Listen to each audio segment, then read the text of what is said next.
For this week's podcast, I interview Dr. Rhontasha Gerrick, and this woman has got it going on. She is a doctor of naturopathic medicine. She's about to graduate with her degree in Chinese medicine. So I met her at school. She's an entrepreneur. She's a practitioner of medical Qigong like me, and she has so much to share. And the thing is, none of this was a part of her plan. When she was 6 years old, she knew she wanted to be a medical doctor. When she was 16, she was like, I know when I'm going to do the residency, get the degree, find the man, get the marriage, get the family, and none of that happened. So we talk about that moment where she realized her plan would never come into fruition. So that earth-shattering moment, and how she's found her way with grace, so much grace, and found peace within, and survived over a decade of school and finding her craft. We also, of course, we talk about spiritual things. We talk about how she works with her great-grandmother, who was a medicine woman and now a potent spirit guide for her, and how she guides her within her practice. We talk about the magic of herbs. I love that portion, and the art behind medicine, and so much more. So if you're somebody who's in a place where you're doubting yourself and you see a path ahead and you're unsure if you can make it, if you can keep going, this podcast is for you. Tasha is so inspiring. She has so much power and gentleness behind her voice. And I'm just, thank you for being on this show, Tasha. I appreciate you so much. If you find Tasha's message particularly resonant and you'd like to work with her, check out the show notes. You'll find her social media and her website. We didn't get the chance to talk about it, but one of the many things that Tasha does is she creates these beautiful waist beads, and which I'm wearing right now. So I highly encourage you check that out. And because I don't mention it in the episode as well, if you'd like to work with me, you can find me at schoolofwhispers.com. Again, everything in the show notes. Time for you to kick back, enjoy, and listen on in.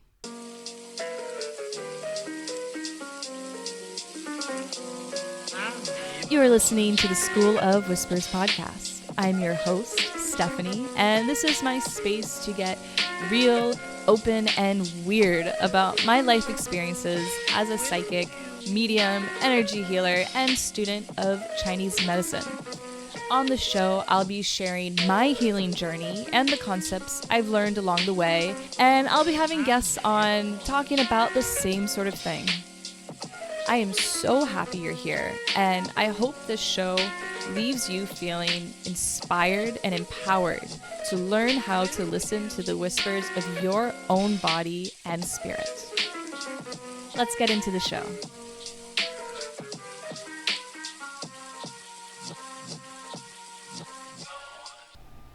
All right, Tasha, welcome to the show. Thank you so much for being here. Thank you for having me, Stephanie. I'm very glad to be here with you. I'm excited.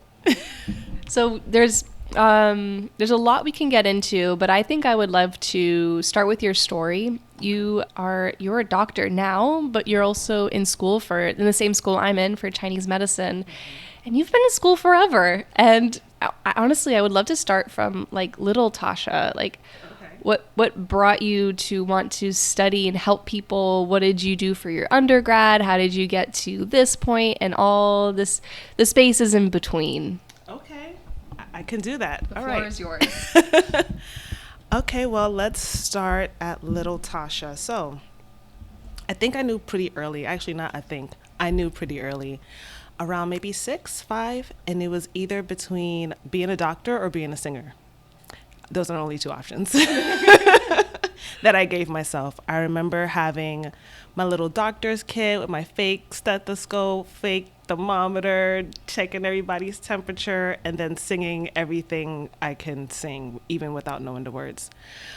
So that's what started. I was a bit too shy to accomplish the singing thing. Like, I don't sing in front of people unless I'm truly comfortable. Actually, one of the first times I met you in clinic, we were walking somewhere and you were kind of singing like, let's go into this room. And I was like, what a voice. Yeah. So sometimes like that, you'll catch me singing. But if somebody said, oh, Tasha, can you sing? I get like, yeah, what's song, I get, shy. So that didn't work out.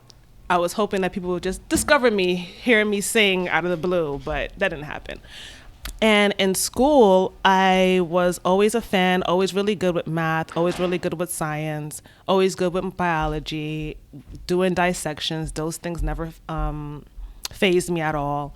Undergraduate I went to FAU, shout out to the Owls.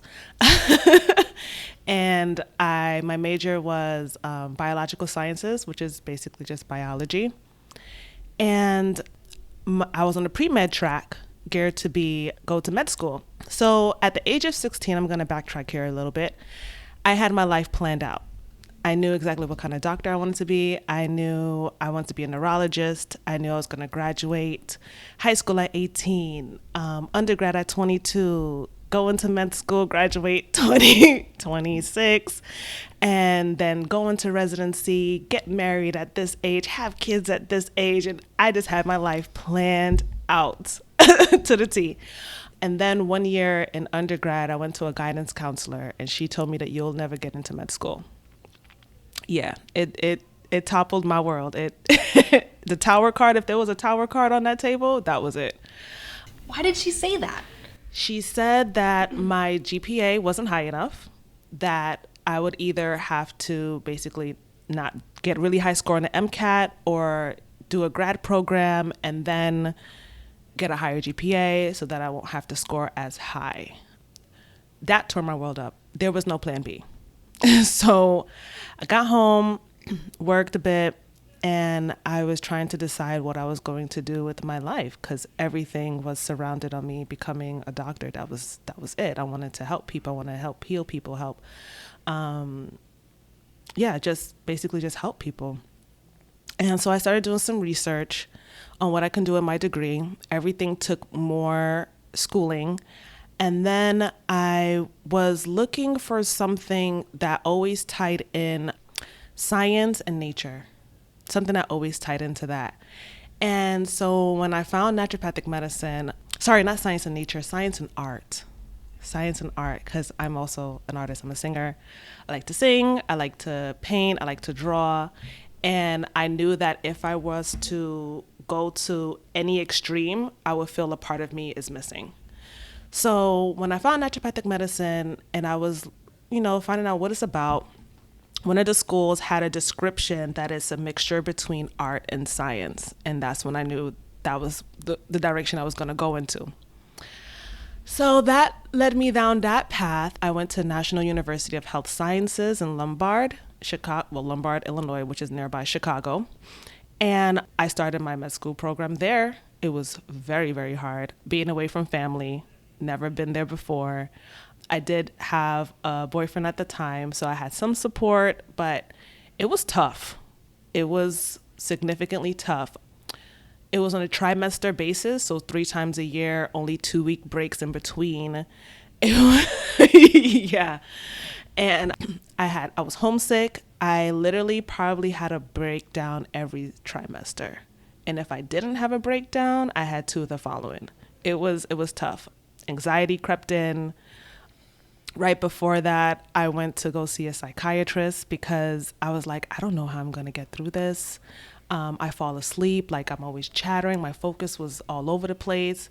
Diagnosed me with ADHD. Gave me a prescription for Adderall. So I said, all right, cool. When I got into med school, took it a few times, and one of the elders in the medicine, Dr. Louise Edwards, Dr. Lou for short, she was super inspiring during one of the classes she taught, and I threw it away after one of her classes. I dumped it. I said, I don't need it. Afterthought was like, wow, that was impulsive ADHD in me that said, let me just throw it away. And after I was like, that was not a smart move, Tasha, but I did it. It was no turning back at that point. And I completed my studies without it. Of course, with the help of natural herbs, tinctures, the clinic, all of that, acupuncture, everything. I'm sorry. So you use naturopathic medicine and natural medicine to help your ADHD? Yes. That's really cool. Yes. Another thing that helped me throughout med school was creating a peaceful space, a serene space for me to live in and focus and meditate and all of the things that will keep my stimulation low. So I curated a space in my apartment, well, my entire apartment, so that I can feel that way.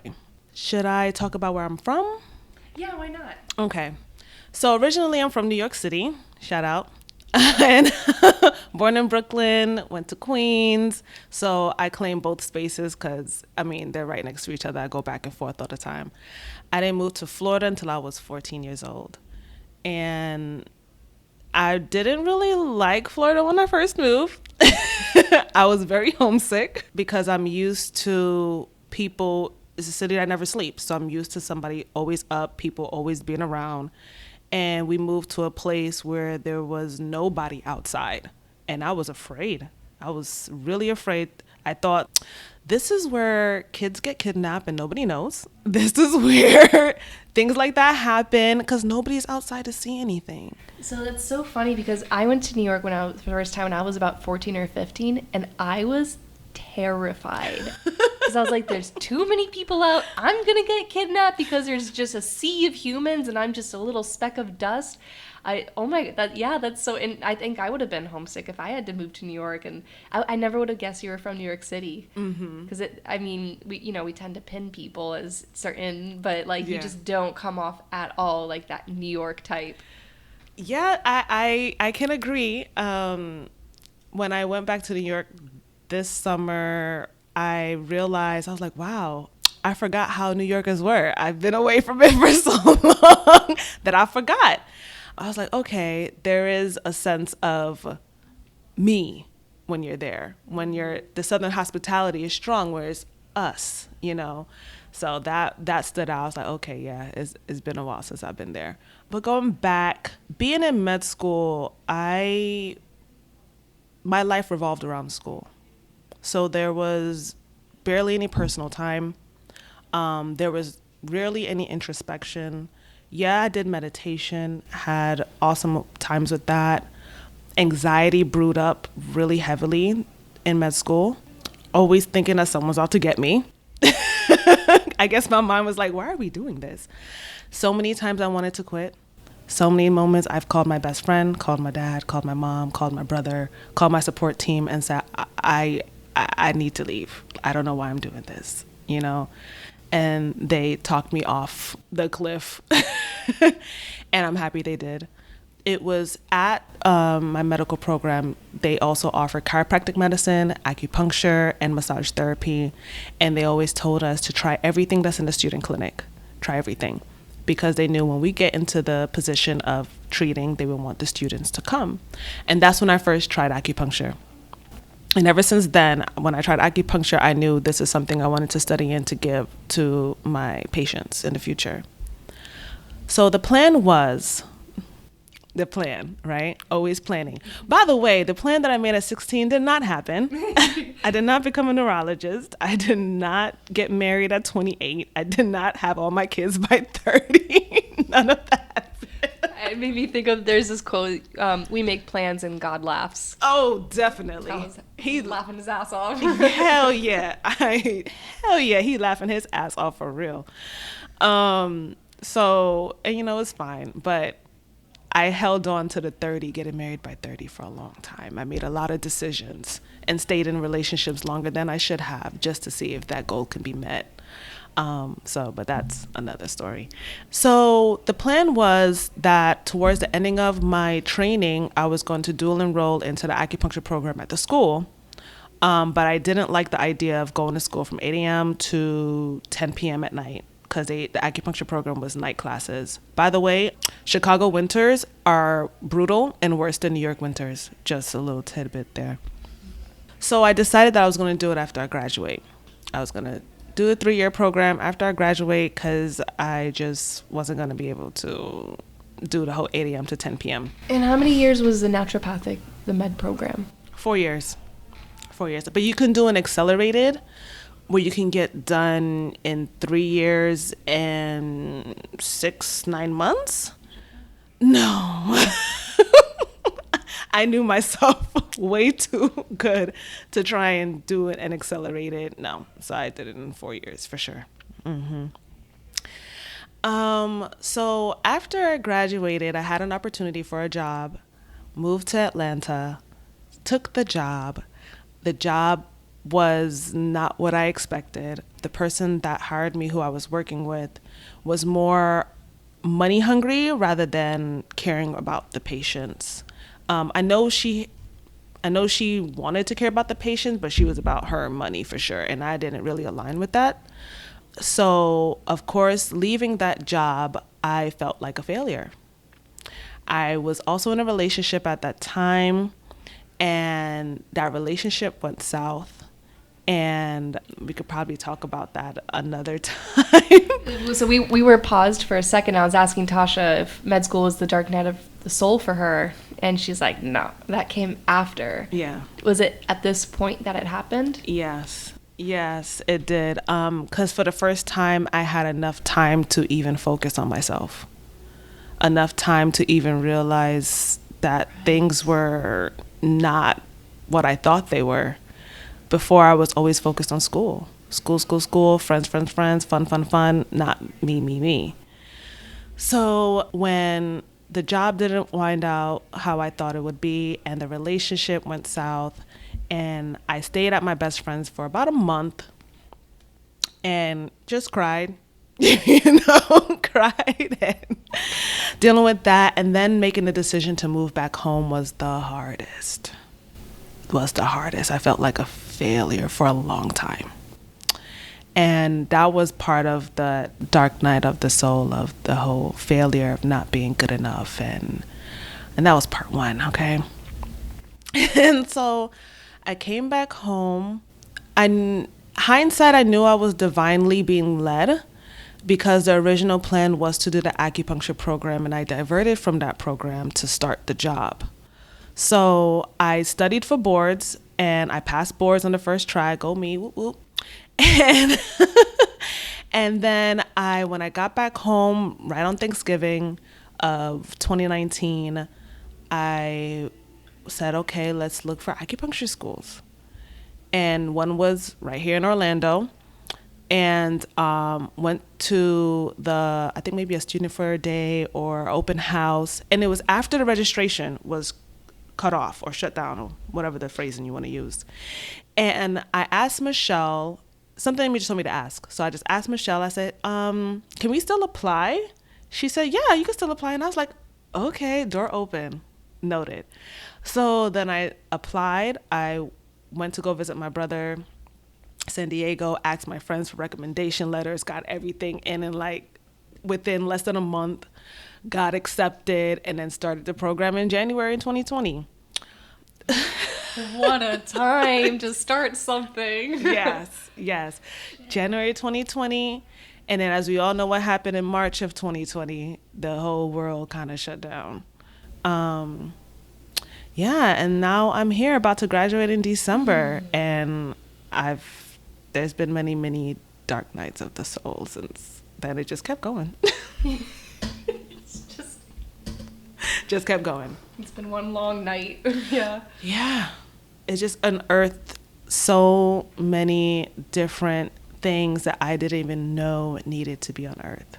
So many that some of them I can't even remember, and some of them is like taking back my power. I gave away a lot of my power through those years in relationships and all that sort. And one day I was cleaning through some papers, and I don't know if you remember AOL instant messaging. Okay. For whatever reason, I decided to print out a conversation me and my boyfriend had at the time. I was like 17, 18. And how sure of myself I was when I was reading it. How confident I sounded. And I'm like, damn, what happened to her? Like, where did she go? And I wanted to get her back. But getting her back meant figuring out why I lost her in the first place. Yeah, that can be very confronting. Yeah. So a few times you've mentioned meditation, creating a space. Were you always spiritual growing up? I would say yes and no. So growing up, I'm going to say yes, just unaware. So growing up, I was raised in a household where it's mainly Christianity, and my parents never forced me and my brother to go to church. That was not the thing that they did. But going to my grandparents, we would always go to church with them.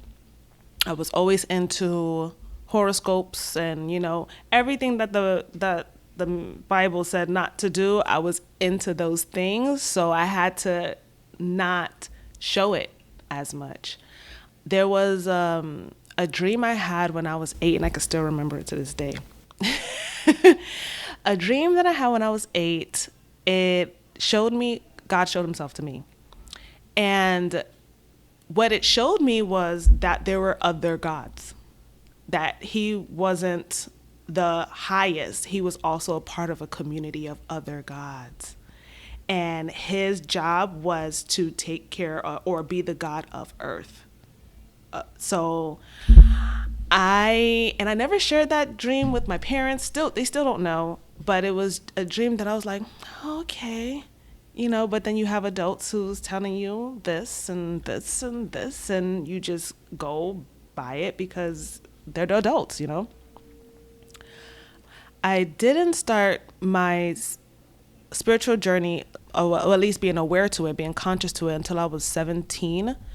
And it was when I was going to church, and I had on this cute dress, really cute dress, and a woman turned around and she gave me her shawl to cover up my shoulders.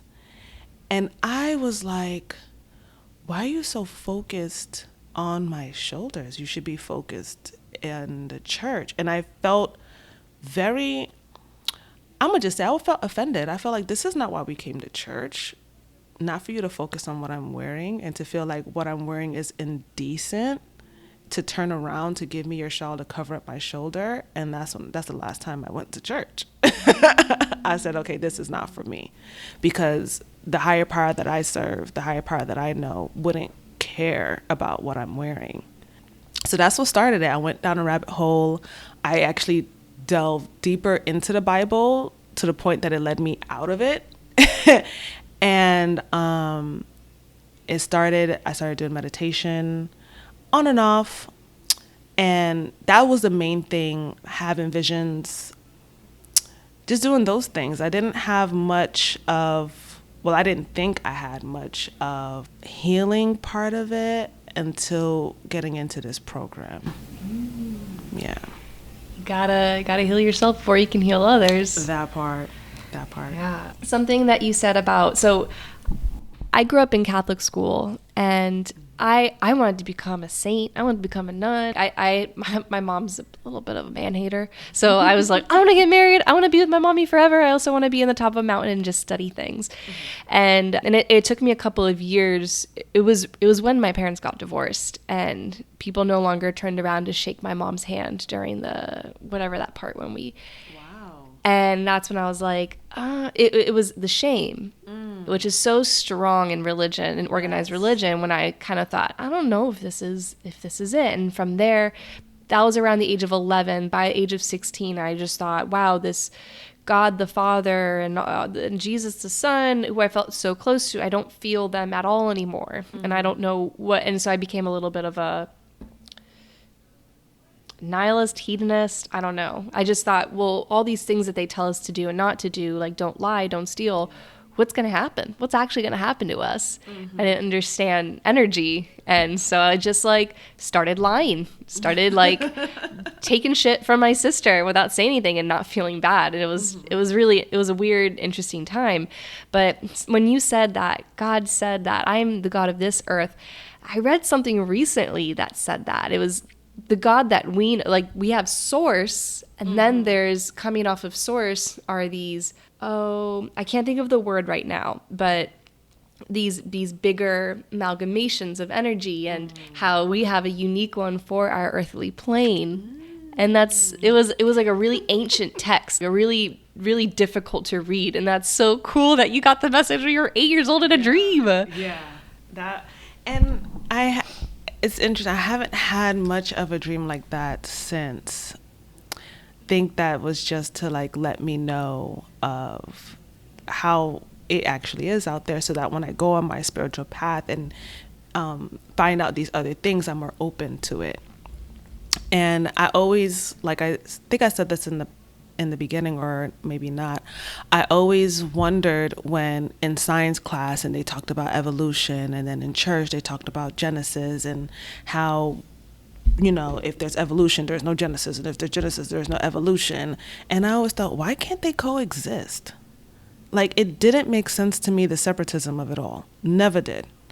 And I found this YouTube channel called Spirit Science. If you haven't seen it, check it out. It's pretty dope.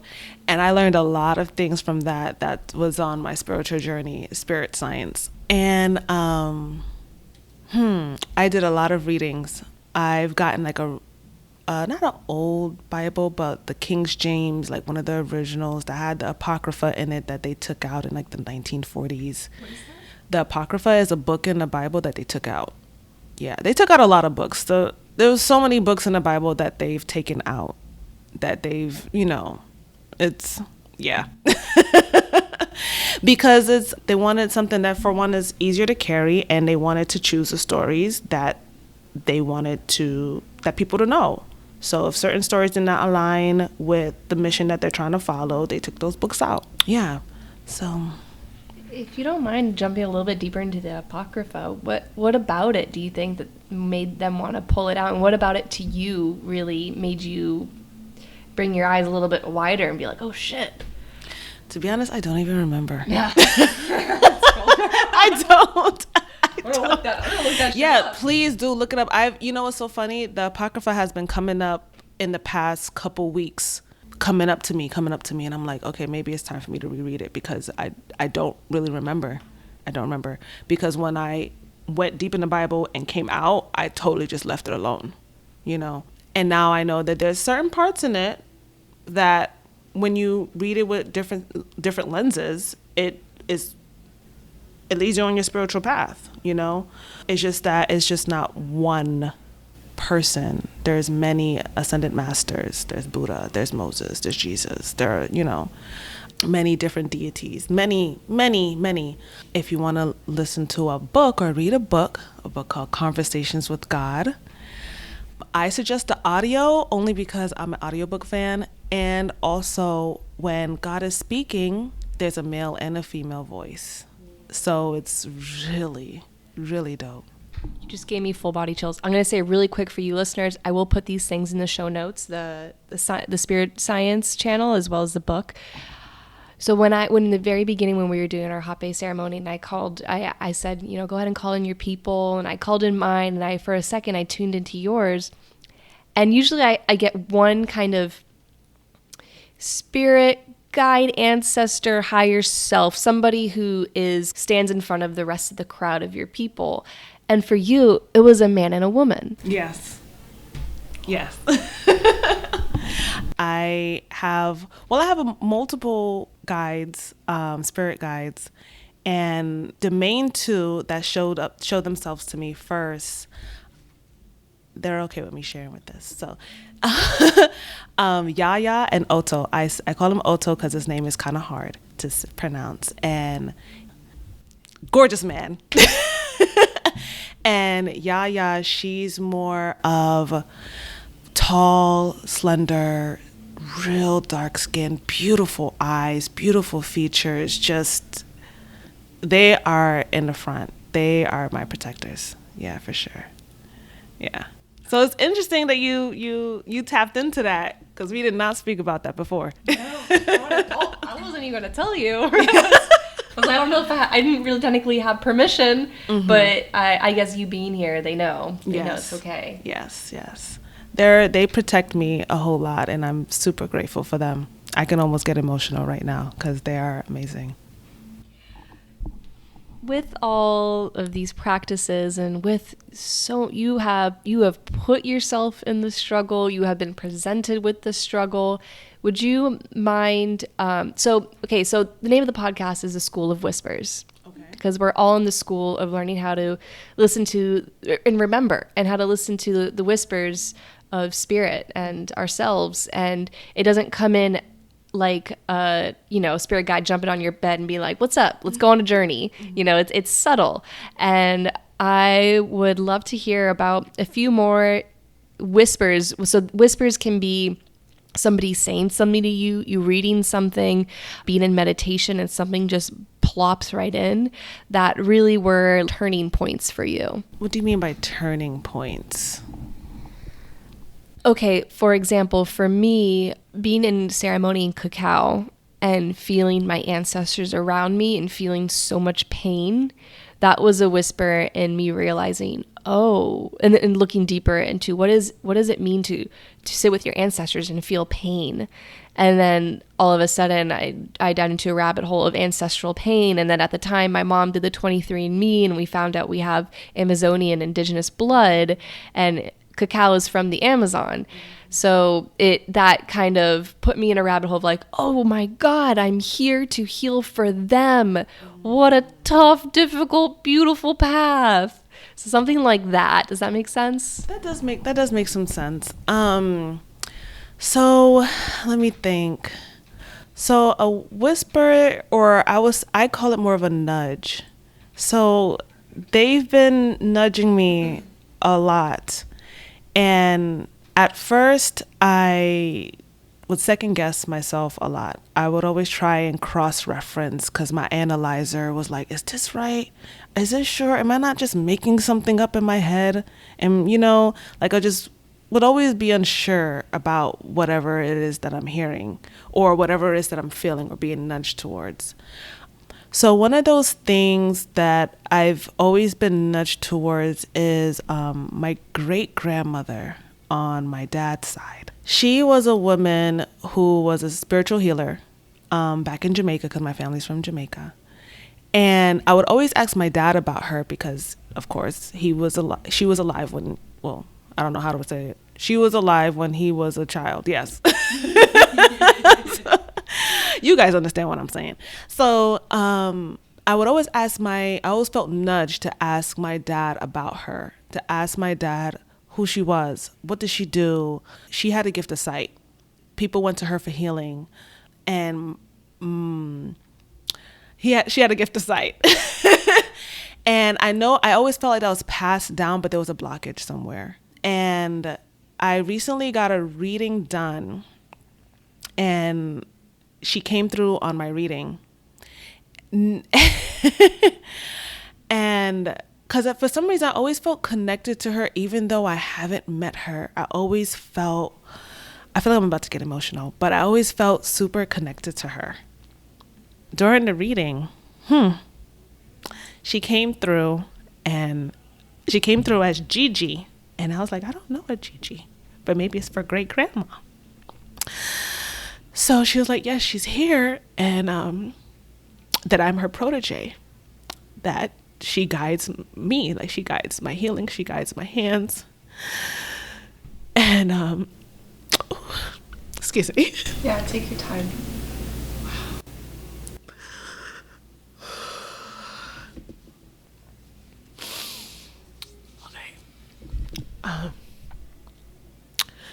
She was just so proud of me, because she knows I'm gonna help so many people. Because of course, in her time, being accessible to a lot of people, of course you're not. And there was a story that my dad shared with me that he saw with his own eyes.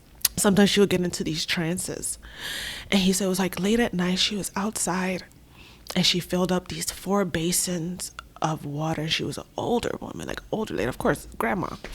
And she would pick them up and just throw them on the house, went to another one, throw them on the house, went to another one, throw them on the house, until she felt like whatever she had to do was done. And at that time, there's no phones, there's no technology, period, right?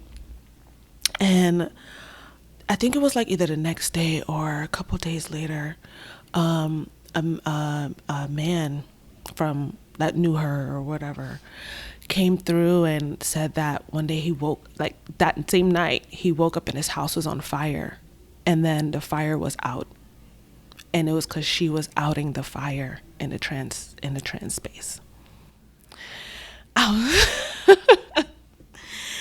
And I was like, dang, she's dope. She's amazing. So I know that she's wanting to pass down that gift to me, but it's I have to get to a space where I'm totally trusting in my intuition, into what I'm seeing, into what I'm feeling, so that she can guide me along the way. So that was my little nudge to my great grandma. I'm so glad I asked. Yeah. I'm in like the portal of trust right now, and learning, like I asked to help me learn it, and like I did not know what I was getting myself into. But it was yesterday I was telling you when I got my period, and it was Mana left to go do his exam, so I'm alone in the house thinking that I am like not sure if I'm gonna shit myself, throw up, or pass out.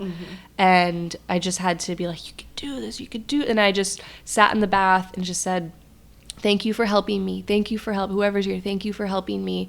And I surrender, like I'll do whatever I need to do. And I ended up going on my bed and just kind of in and out of consciousness. Honest, I don't know what this was. This was something more than a period. And I'm touching points on my body. Okay. And I'm shifting around and saying things and humming, singing, and doing. And anytime my ego came in, like, whoa, Stephanie, what the hell are you doing? The pain came back. Ooh. So I was like, okay, gotta stop, go back. And I was doing just strange things, and after a while I realized, oh, this is them coming through me. And it was a weird feeling of not feeling exactly in my body, but feeling so loved and blessed at the same time. So surrender is fucking scary. Ooh, you took the words right out of my mouth. Yes, surrender is scary. Surrender is uncomfortable as, can I cuss? What? Can I curse? Oh yeah, fuck yeah. Uncomfortable as shit. I'm still on my way to surrendering. Being in the medical field, being in the science, there's a lot of control. There's, wanting to control this, wanting to control that. Having experiences with anxiety, you even want to control even more. So surrendering, especially for me, is challenging. It's an opportunity, I would say. It's an opportunity for me to learn. But there has been some aspects where I have surrendered, and it feels peaceful. It feels peaceful knowing you're surrounded, knowing that you're protected, knowing that there's a cushioned bed that you're laying on. There's nothing to worry about. It's hard to grasp that there's nothing to worry about. That's a concept that I find challenging, but it's because of the ego. The ego creates this narrative that we can't trust in things. We can't trust in that. And then we have this story that we've created over years that we gather proof on to support that made up story, right? So really, just actually recently, I've been working on changing the story and looking in my entire life for the proof of that story to support. So that's what I'm in the midst of doing right now, because the ego, self-doubt, I'm at a loss of words, all of those things, they come up. And it makes it very hard to surrender. Super hard. Especially as somebody with your credentials and the authority that you have. It's like, who the fuck am I to have this? But it's like it's so easy to forget. So easy. Yeah, it's so easy. I have a therapist. Oh, I love her. And we talk about this, especially in the beginning, and sometimes it comes up now, where I don't feel that I'm good enough. I don't feel like I've accomplished enough. I don't feel like I've done anything. Real talk. I feel like I've done nothing. And that's something that I'm working through. And there have been times when I've gotten over the hurdle, but it's a long hurdle because it comes from childhood. So like, and can I talk about that? Yeah. So it comes from childhood, where growing up, Jamaican household, you know, my parents are immigrants. I'm literally the only one in my family that was born in America. They put me in Catholic school in New York, you know.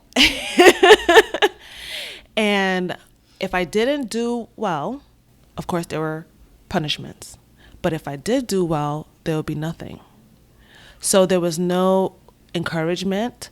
I was in dance. I was in piano lessons, you know. There was always a critique of if I'm not doing good enough. But if I'm doing well, there was nothing to support that. So I got to a space subconsciously to just do enough to not hear my parents' voice, you know. Graduation came around. Well, when graduations come around, it was like after graduation, what you do? You just went straight back home. There was no celebration. You know, the only congratulations I'm getting from people outside. Birthdays were, my mom, she worked in the emergency room. So she saw death every day in Brooklyn. So when birthdays come around, she would say, just be glad that you're able to see the day. Now, as an adult, I can understand the magnitude of that statement. But as a child, I felt like I wasn't important enough for anybody to do anything. If I didn't ask or plead for something, it wasn't going to happen. So when I thought that did not affect me, I started to see the repercussions of that. I started to see the self-doubt. I started to see, why can I not continue doing this? I started to see, I know I could have done better, but why didn't I? Right? Is because to me, it's like, what was the point? You're not going to get anything for it. Right. So I just always hence like did good enough just to say I did it, you know. And that I found out much recently, and that broke me in tears, that I didn't know I was holding on to that for so long. I was never encouraged. I was never celebrated. I didn't know that I needed words of encouragement. I didn't know words of affirmation was my love language, you know. Like even when I took the test, I was like, I don't need that. But I did. I needed it. That is one of the things that I'm healing from. Why the self-doubt, why the ego comes in, creates this narrative that you're not good enough, that you haven't done anything. Yeah, because the ego wrote that story based on what I saw, based on what I experienced, that you didn't do anything, you know. And then having to go back home after telling everybody. You know, I told everybody, oh yeah, I got a job. I'm going to move to Atlanta, you know, all for it to just and just have to go back home. Starting the program was tough. Realizing that I was back in school was hard. Realizing that I did all of that to wind up back in school was tough. It sucked balls. And having to overcome that, I was not a failure. I am not a failure. I made decisions that were best for me. And I made wise decisions. And it put me back on the path that I was meant to be on. That took a while to come to. Yeah, I don't know if you have any other questions. Well, when you said earlier the science and the art, I want to name this Whispers of Science and Art because, and I mean, that's what I loved about Chinese medicine. When I read The Web That Has No Weaver, and he compared the body to a painting of nature. Yeah, and I was like, oh, this is for me. But I would actually love to hear if there's a few little gems of weaving science and art together that kind of come into play a lot when you treat people, or when in this learning environment that you've been in for how many years? 8, 9, 10, 11 years? Yeah, a decade? Tough, yeah.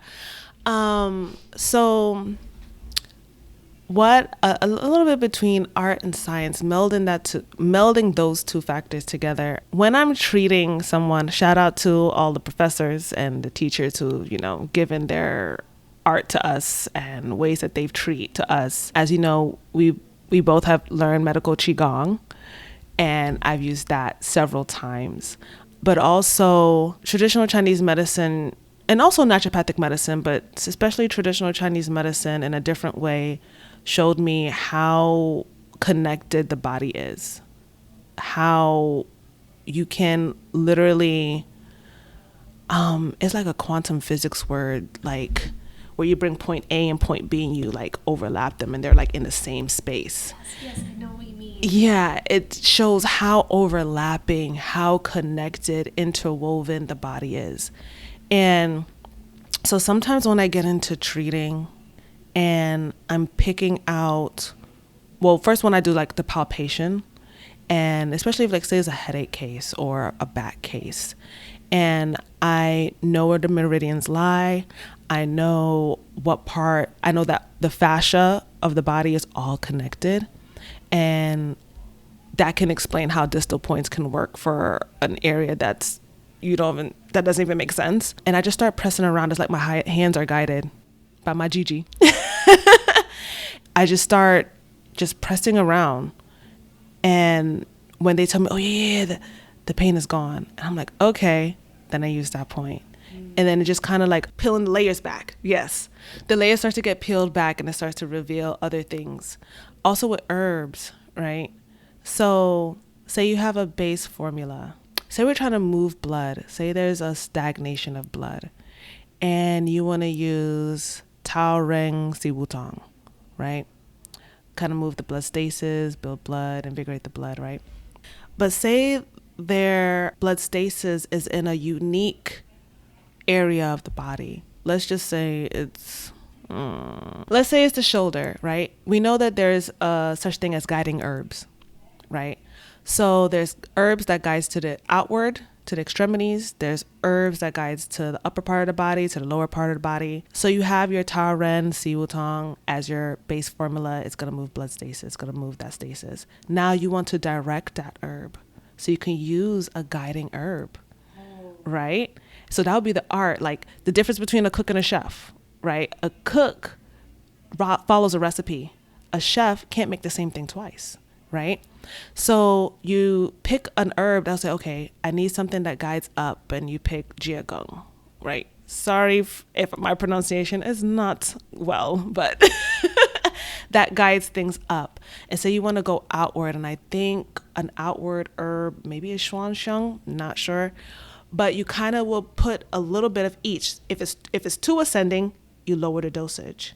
If you want to go more out, but it's too far out, you lower that dosage of that herb until it gets to the area of the shoulder, right?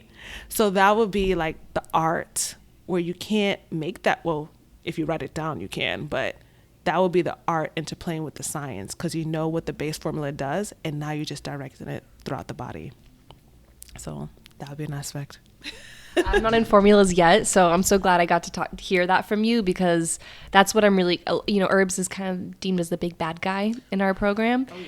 And I've really tried to talk to people like Anna Small, like she's done a really good job at telling me there are friends, there are allies, and call upon the entity of Chinese herbs. And so I'm really trying to have fun with it and get to know each personality and make it an art. Mm-hmm. What you said right now. So I'm so glad I heard you say that, because now I can bring that with me to formulas and say it's the art. It is. It's a beautiful art.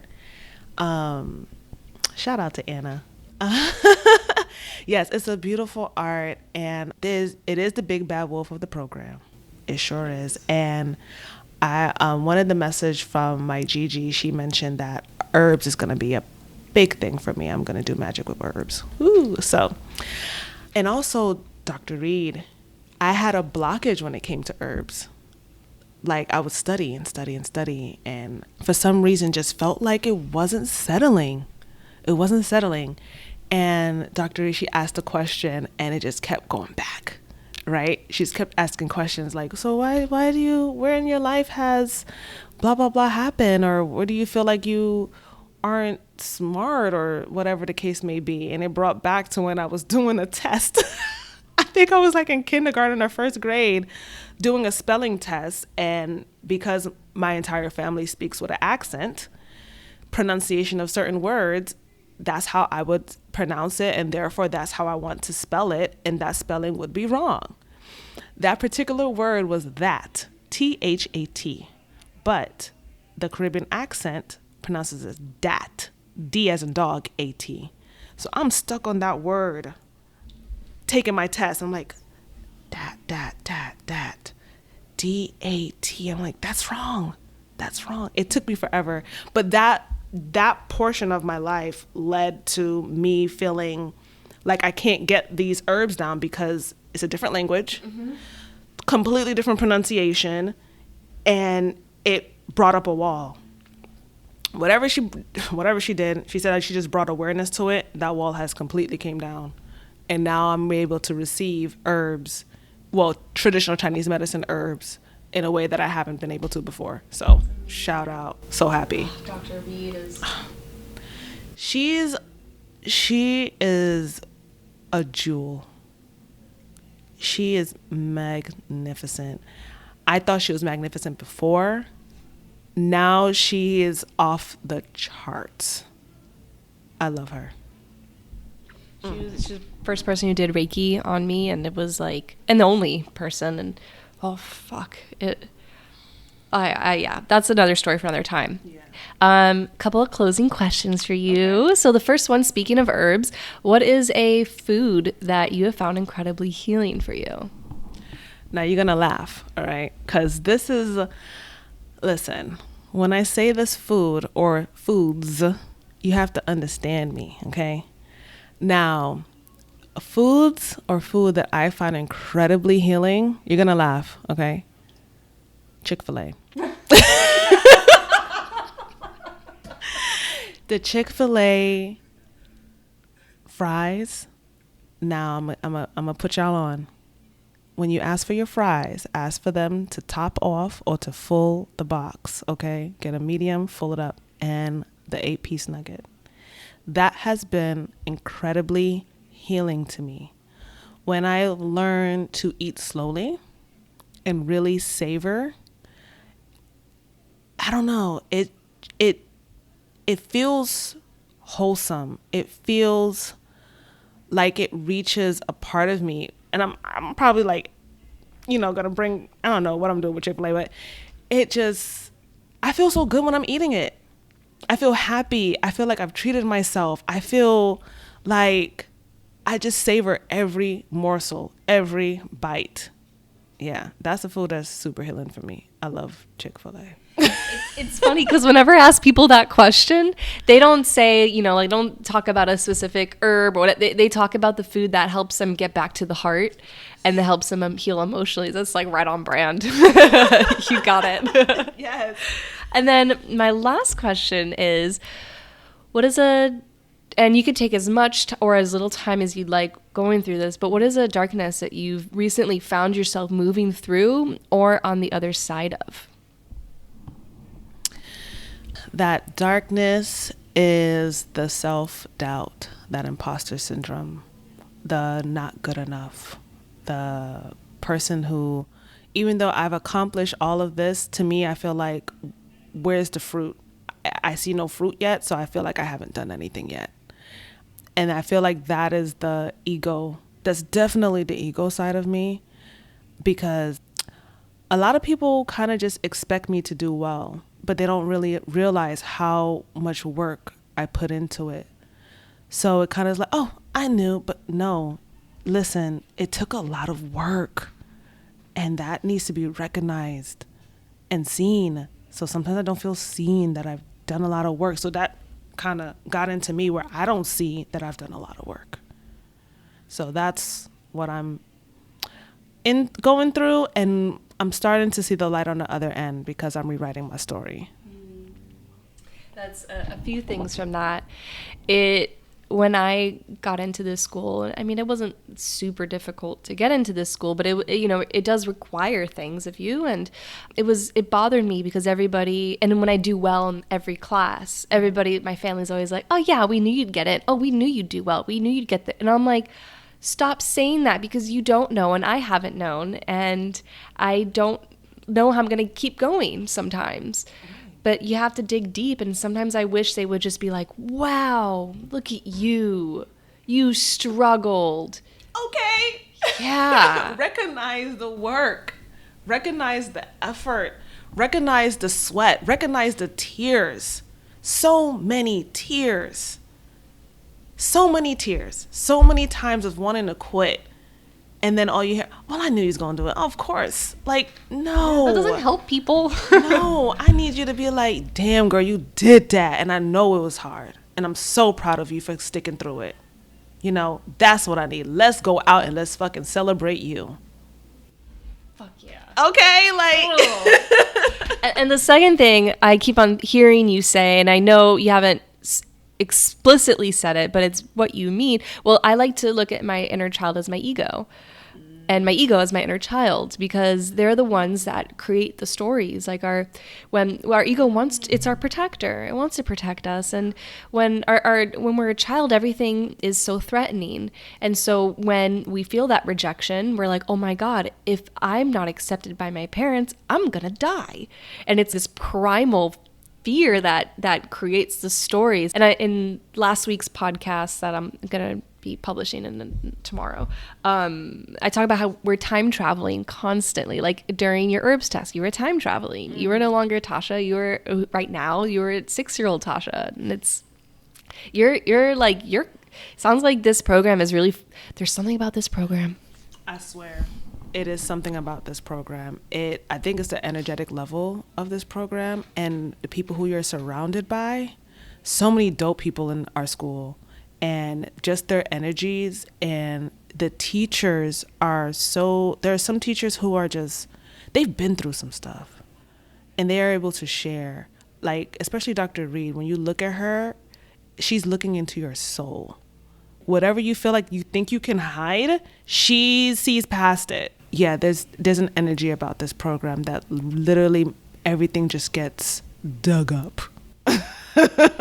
There's a girl in one of the newer classes, and she was in the consult room, and somebody was saying, oh, let's do this point to release some emotions, and maybe you should probably consider getting off birth control. She was like, hold on. I don't want to release any emotions right now. I don't want to get off birth control because I'm in this program. And I'm in the back of the room giggling to myself saying, whether you want to or not, it's going to happen. Yes, it's definitely going to happen. There is a quintessential point that if you're feeling emotionally stuck and you need it to be released, it will put you in tears, or you're going to feel it.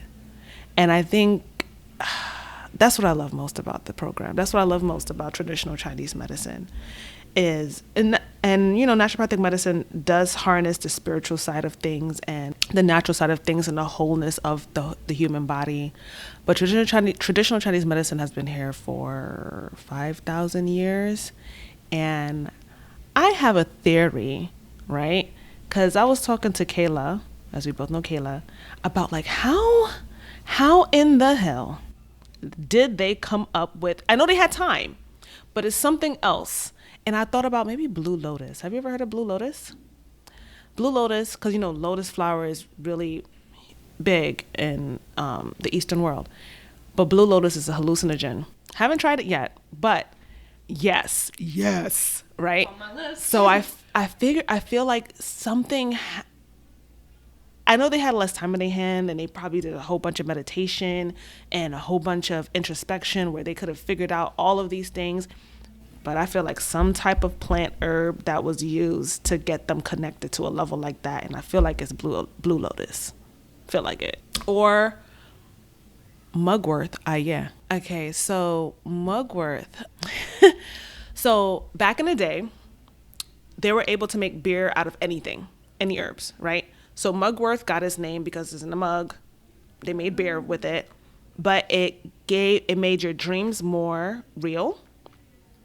Is sort of like I don't want to put it on the hallucinogenic side of things, but it enhanced your creativity.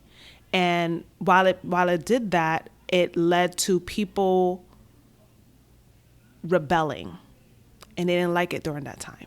So I think it was like 1494 or whatever that they said all beer must be made with hops. Hops is a downer. It kept people complacent, compliant, right? Yeah. My mouth fell open and my hand had to cover it. So mugwort is another herb that you can make a tea out of. You can make beer if you know how to make beer, maybe find it somewhere else, and possibly make like an herbal smoke blend and enhance your creativity, enhance your dreams. So yeah, there's so many, there's had to have been some sort of divine intervention with that, because I was reading this book called the Andean Codex, and they talked about basically acupuncture points, and they use these stones, and I'll show you after we finish, these stones that were basically acupressure tools. And I gave one to Dr. Adamson, and because I bought one when I was in Peru, and he activated touching it. He's like, whoa, the energy of this is off the charts. And they were doing this across the world in around the same sort of centuries and later on. And I feel I've learned with ayahuasca that God and aliens and heaven and earth, or earth is, well, in heaven, it's not above us, it's in between. And I think of like psilocybin. I think of how the network of connection that mushrooms grow with each other. And when I tune into trees and I tune into mushrooms, it's this whole expanse network of all this knowledge that drops in that I'm not ready for. I always have to be ready before. And I'm not saying that I'm ingesting when I ingest mushrooms. I'm talking about when I'm sitting next to one, just connecting my energy with it. And so it's taught me that information travels between the networks and dimensions of Earth. It doesn't, we're not walking to the top of the mountain saying, God! we're sitting down on the earth and receiving. yes, if you think we're advanced or spiritually advanced now, we are joking ourselves. Yeah. Back then, there were a lot more because the distractions were so low. Mm-hmm. There were no distractions, and they were way more connected to Earth, way more connected to nature. So, yeah, it's dope. I'm happy. I'm excited. Thank you for having me. Like, this is amazing. Is there any other little drop of wisdom you want to put out before we wrap this up? A drop of wisdom is going to sound small, but it's 2 words. Keep going. Keep going. No matter what you face is temporary, is transient. No matter what you go through, understand you're going through it, meaning that there's an other side. Keep going. Okay? That's it. Thank you so much, Tasha. This was magic. I will put all your social media and your website in the show notes. We didn't even get to talk about the waist beads. No, and I was doing research before, but that's okay. It happened. We'll have a part 2. Mm-hmm. Yeah. Thank you everyone for listening, and we'll be feeling your energy sooner or later next week.